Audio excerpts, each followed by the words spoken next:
morning. I would like to call this meeting to order. Thank you for joining us during our weekly hybrid MLS breakfast meeting.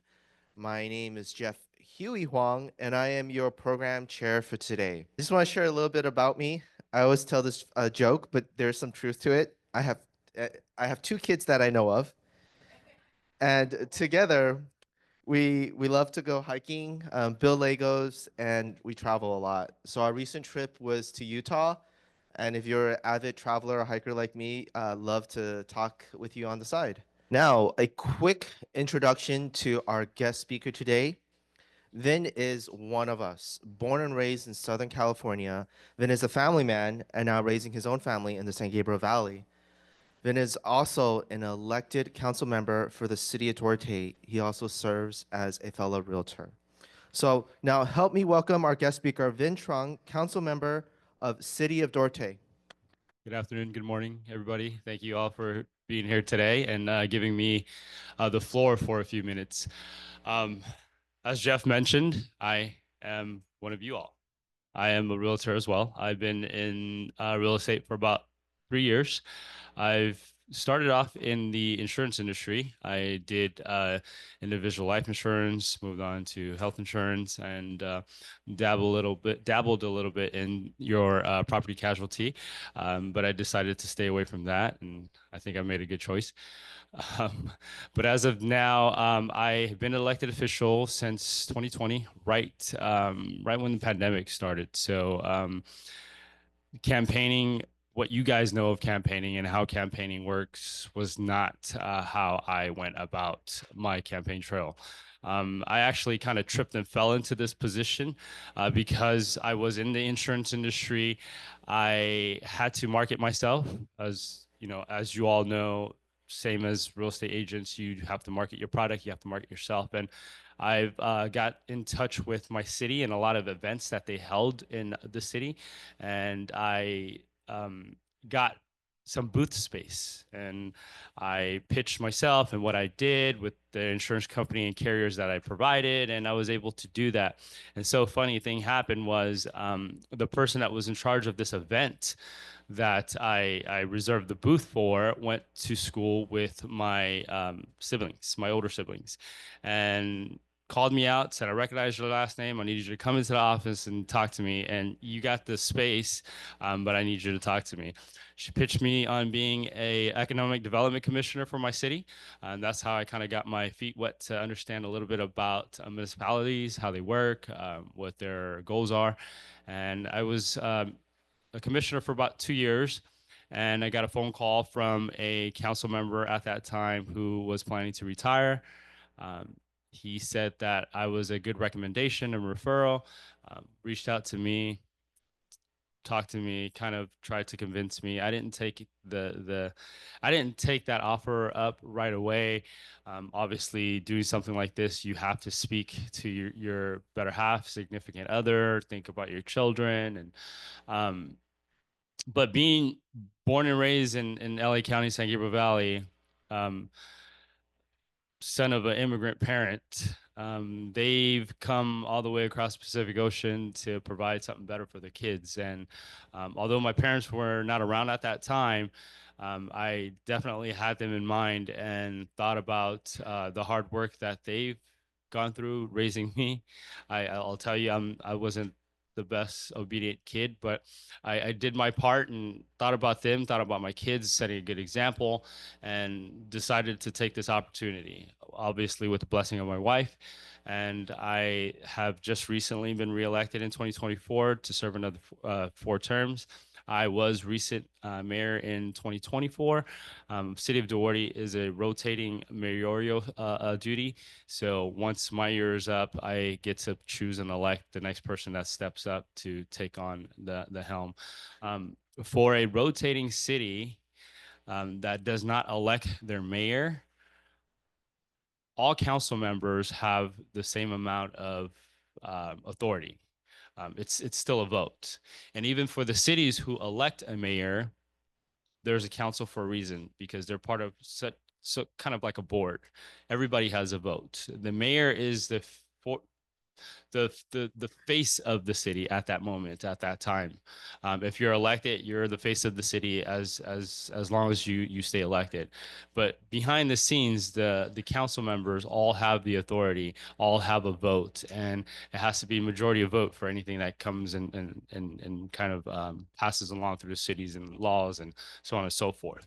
But with that being said, when I was on the Economic Development Commission, I heard about a lot of things that Duarte was doing, was really interested. I moved into Duarte when I was 5. My parents moved into Duarte when I was 5.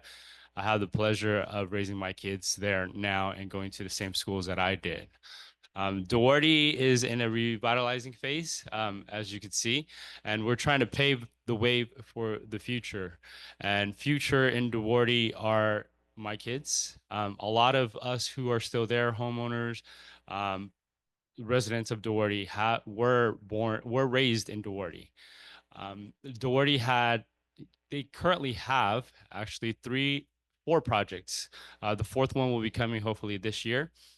You don't see it up there, but it is the Wyndham Hotel. A developer has come in and they've been working on that project for about 4, 5 years. I mean, as you all know, working with contractors and real estates and permitting is pretty tough in certain cities if you don't kind of follow the guidelines. So my advice is get all the information from the city and work with your general contractors to actually go with what the city is recommending. But anyhow, City of Hope, a specific plan. As a matter of fact, as soon as I'm done right here, I'm going to a ribbon cutting at City of Hope. Their Grand Plaza has just been finished, so I will be headed there right after this. Our Doherty Station specific plan, and then our Town Center specific plan. The Doherty Station specific plan, originally adopted in 2013. That's way before I even decided to be civically engaged, and amended in 2019. And Doherty Station, it's about 90% complete. I think it should be opening its doors soon this year. If you drive on the 210 freeway, it's right between Buena Vista and Mount Olive, right before the City of Hope campus, actually right in front of the City of Hope campus, right by the metro station. We have the town center specific plan, originally adopted in 2016, updated the addresses new housing elements policy in 2023. And as I mentioned, the City of Hope specific plan adopted in 2018. City of Hope has decided to spend over $1 billion in updating their campus in the city of Duarte. Although they are a nonprofit, we do pride ourselves with the relationship that we have with City of Hope because things like that are what brings more residents into the city. So the purpose of the City of Hope specific plan is to provide a comprehensive framework for the long-term growth and development of 116 acres in the City of Hope campus and its surrounding areas over the next 20 years and act as a bridge between Duarte, Arundel, and the neighboring cities, general plans and development activities throughout the specific plan. And for those of you who don't know, City of Hope isn't just on City of Duarte. There's portions of it, small percentages of it in the back of City of Hope that is bordering Arundel and little bits of Azusa. So kind of odd there. As you can see there, City of Hope, right between the 605 and the 210, right by the, I guess you could say is the Wash or riverbed, close to, if you're on the 605, San Dimas is on, Santa Fe Dam is on the right-hand side going north, and then City of Hope is on the left-hand. So this City of Hope specific plan, new 147 room hotel, quality restaurant. I actually been there a few times. They do have really good food. That hotel, they built it specifically for residents. I say residents, but patients who have family from overseas, out of state, needs place to stay. They made it very accessible for them. New thousands parking structure. It's actually a very beautiful parking structure. New 350,000 square foot, 8-story outpatient clinic. Campus infrastructure upgrades, stormwater, utility, traffic signals, pathology, radiology, oncology building, is in an approval process, and the first comprehensive parking analysis is also in process. A lot of what City of Hope does, they have a hospital in the back, but they don't have treatment centers.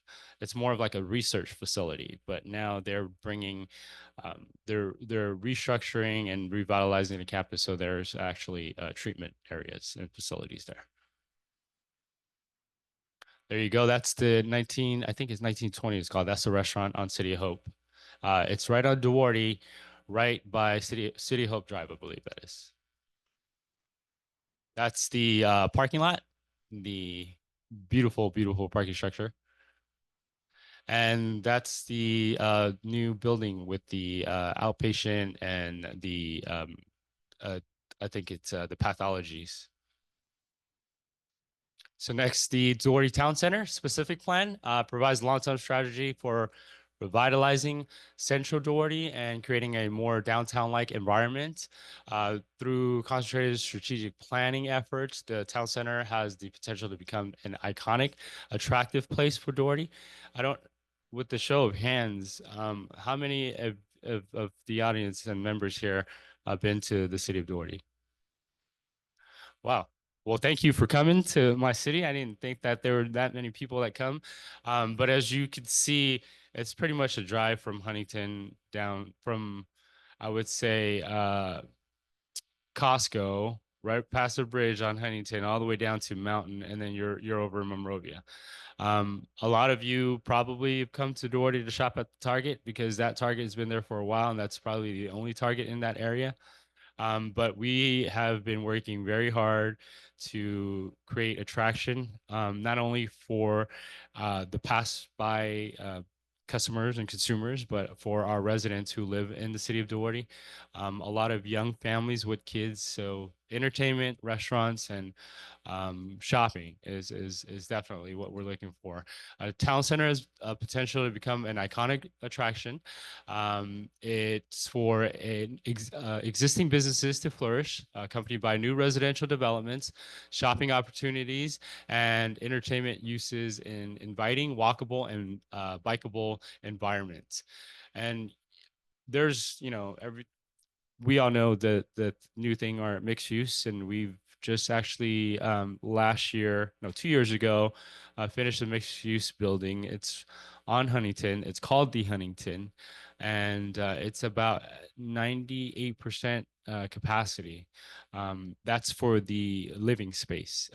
The business space downstairs, there's about 5 business offices, and there's about 2 available now. So it's doing pretty well. As you could see, the white lines there is the kind of Duarte outline. That field you see there, that is the high school, and that's our pretty much Duarte landscape of our facility, our city. So town center specific plan, create a city center feel, mixed use, increased density, strong focus on urban design, incentive zoning, additional density through providing community benefits, public arts, affordable housing, pedestrian upgrades. If you're north of Huntington Drive, which is Royal Oaks Drive, Doherty has this bike trail, the Bernice Watson bike trail. It leads the beginning of our city right next to the riverbed all the way down to Monrovia is our bike trail. And it's used quite often. We've actually just recently, actually 2 years ago, we've received the grants to update that bike trail. So work is going to get started sometime this year. Repaving, lights, for tools for the bikes, dog drinking bowls. It's a trail that the community uses a lot. So, what has happened? The Huntington, which I just mentioned, 161 units, mixed use apartment, that has been completed. The Hawthorne Suites, 72 room hotel, permanent issue March. They just started planning that Hawthorne Suites and Town Center North Shopping Center upgrade. That is something that we're working on now. And the Huntington and Cotter, NEC Huntington and Cotter new mixed use has been planned. That is the Huntington that I was just mentioning. We have a Domino's, Jersey Mike's, and one more business on the other end. But everything on top there are all, it's about 98% capacity. Duarte Station specific plan. The vision of Duarte Station area is to create a vibrant mixed use transit village with residential use, office space, hospitality, and urban green space. The transit station on the project's southern edge will provide a gateway to the neighborhood with special attention paid to the public realm by creating a public plaza. And so we call it Duarte Station because right behind it is the metro, and right behind that is City of Hope. And for those of you who've been to Duarte, we also are the home of the San Gabriel Valley School of Arts, and that is it's California School of Arts, which is top three school of arts in California.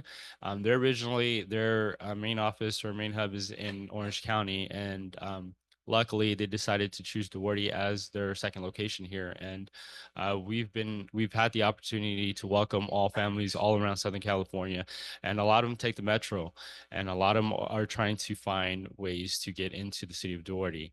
Um, Duarte's community is a senior community, a senior centric population, and it's just really hard for properties when they do pop up for new homeowners to come in to purchase.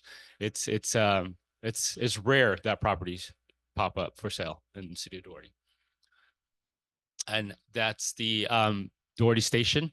The Esperanza was completed in about I think 2 years ago, and that is about 90%, 80 to 90% occupied. And the Duarte Station, it's going to look really nice. I think it's almost done and opening up this year for people to come in and rent out. As I mentioned, Esperanza, 344 unit residential apartment, that's been completed. Solana, 292 residential apartments in construction. I think the first phase it'll open up, like I said, 2025. Then the Metro lot is going to be 100% affordable housing development.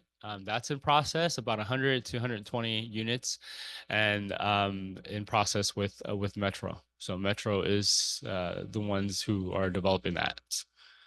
And Esperanza, which is completed, 344 units. And the Solana is that's right there. But when you see the Solana, it's not going to say Solana. It'll just say Duarte Station. It's just kind of that building is used as a marquee for that area. That's the Metro lot. And right behind there, if you go back, if you're going towards past the red light stoplights, that's where the Metro station is, and that's going, I guess, this direction is where the Metro and the City Hope is. Other developments in the city. This technically really doesn't have the city doesn't really have much control or authority over this, but because it's in the city of Duarte, the Andres Duarte school site that is owned by the Duarte Unified School District, we've they've recently shut down a elementary school. School shutdowns are happening all over Southern California, all over California, as a matter of fact. And our Andres Duarte Elementary School was they decided to shut it down in 2022, and they now have recently decided to lease out that property to a developer. It's going to be called Crestfield and Central. It's proposed rent townhome development, 169 units, and there's a park right next to it because it used to be at a school. We have our parks right next to the school. The oldest Gordon Sports Park, softball field, football field, that'll be revitalized as well. Um, it's currently in process. A lot of public hearings in 2025. Then we have the Westminster Garden. If you're not familiar, Westminster Garden is our senior living community. Westminster Garden has they're planning an expansion. They're currently working on specific plans and amendments and EIR for long-term growth plan for the campus. Another thing about the senior living facility, if you've ever driven around Royal Oaks, been around Bradbury. There's also the senior living facility, nursing facility called Royal Oaks Manor. They have recently petitioned and submitted forms to LAFCO to annex into the city of Duarte, which that should be happening sometime this year as well. 24 Huntington Drive, City Work Jamboree Housing with affordable housing, developer to develop 35 to 50 unit affordable housing development. And that is just about completes my presentation. If there are any questions, I do have a few minutes. I can answer a couple of questions before I head out to do this ribbon cutting at City of Hope. Here, let me get the mic Oh, so yeah. our friends on Zoom can hear us as well. You mentioned many things, except I never heard anything about ADU. ADU, there's a couple there. We do provide permitting and allow ADUs in the city of Duarte. Um, I don't think it's just us. I think every city is allowing it. Our our planning department works very diligently with the homeowners to make it happen as fast as possible because we understand time is money. And also, we understand working with our residents is something that they appreciate because we're not trying to work against you. We're trying to work with you to just speed things along and make things happen for you guys. Here's the next question. I have a two question. First one, the metro is which line? I did not know It used to be called a gold line, but it's the A line. It's called the A line now. oh, So if you're in Pasadena, Old Town Pasadena area, and if you jump on the A line, it will go through. I'm trying to think of the stops. The stops at Pasadena, um, Hastings Ranch area, Pasadena, right off Sierra Madre exit, right off the freeway. That's one. Another stop. The next stop would be Arcadia, Monrovia, and then Duarte, and then Azusa, San Dimas, Pomona. I think they're working on Claremont too right now. so this one in the future you can connect to the fast track to Las Vegas. Is that the one? I don't exactly know where that they're planning, but I'm sure it would be accessible to one of those hubs for Vegas for the fast train to Vegas. Steven, thanks for the presentation. Great presentation. I Thank just you. want two quick questions. Just want to follow up on that lady's questions. What's the time frame of getting the permit for ADU? And I'll yeah, answer that one first. The reason why I jumped on that because being raised in that city, going to school in that city, I have a lot of friends who now own homes in that city. So believe me, my phone is always ringing about, hey, my ADU and can you do this, that, and the time frame I would say for the permitting and everything to be done, the fastest I've heard it was looked at, um, revised, completed in about 3 months. 3 months. Yeah. Okay. And you also mentioned Duarte is like it's a senior city. And is there like what is it really strict on tear down on that policy? As far as tearing down the Like a existing rebuild? Yeah. rebuild, no, you know what? Honestly, like I said, I don't think besides being if the home is a historical property, right? I don't think any city is going to resist a tear down. The problem is dealing with any city. There we have to abide by certain regulations and rules that LA County brings down. So as far as electrical, your water, the sewage, your roof, the material, those type of things are stuff that comes down from the counties, stuff that comes down from the state. The city just wants conformity, uniformity, things to look very similar. If as long as you're following those type of guidelines, they won't resist a teardown, because to be quite honest, me being on council, if the director of development comes to me and says, "Hey, this 1949 home or 1950 home, they want to rip it tear it down, down to the studs and rebuild.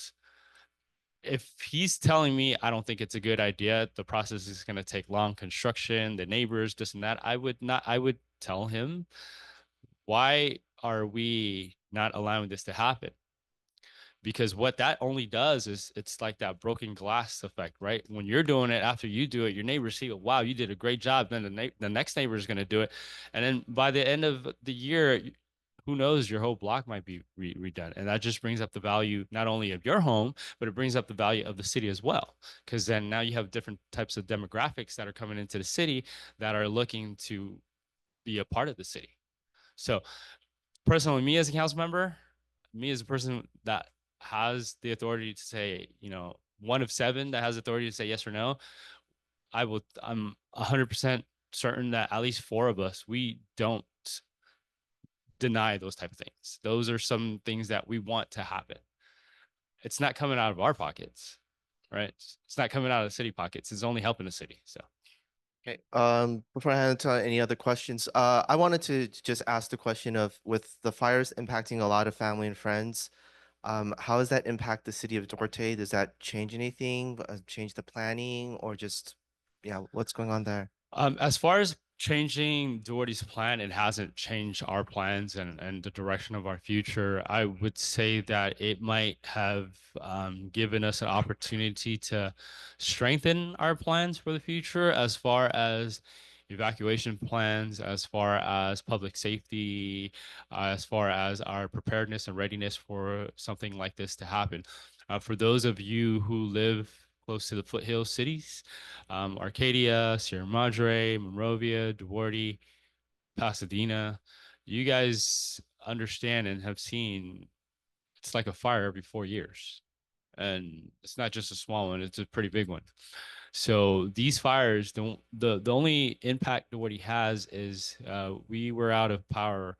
About 90% of our city was out of power for about 2.5 days. The other 10% was out of power for 3.5 days. So you can imagine the effect of individuals, families, and homes who, I think it happened on Tuesday, right? A lot of us go grocery shopping on Sunday, so there's a bunch of brand new groceries that was in our fridge that just go spoiled, and so that's as far as the effect. And we as a city, we try to be very proactive, where we constantly send out messages, updates, and alerts of the fire. We opened our community center up for our residents to come charge phones, charge your lanterns and flashlights to be able to navigate and operate around your home. Um, Short of our fitness facility being closed, if that was open, we would have provided the showers for our residents too, who are currently on electric heaters, water heaters, who didn't have hot water at that time. But um, as far as the fires, with smoke a little bit, ashes a little bit, but luckily with these fires, for some reason, the winds were blowing southwest. They weren't blowing east, and it kind of stopped right in the border of Santa Anita, Arcadia, the Santa Anita Trail, the Tantry Flats, and pretty much it stopped there. And luckily, when it got there, the wind stopped blowing that evening, and the firefighters were able to manage it. But as for a council member, seeing this happen and being from that city for this many years, I have already requested to set a plan if something like this happens again. And I'm talking to other neighboring cities and their council members and elected officials to possibly work together.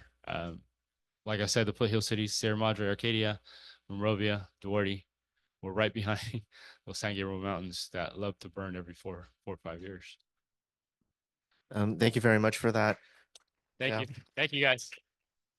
All right. Thank you everyone for joining our meeting. Have a wonderful day. This meeting is now adjourned.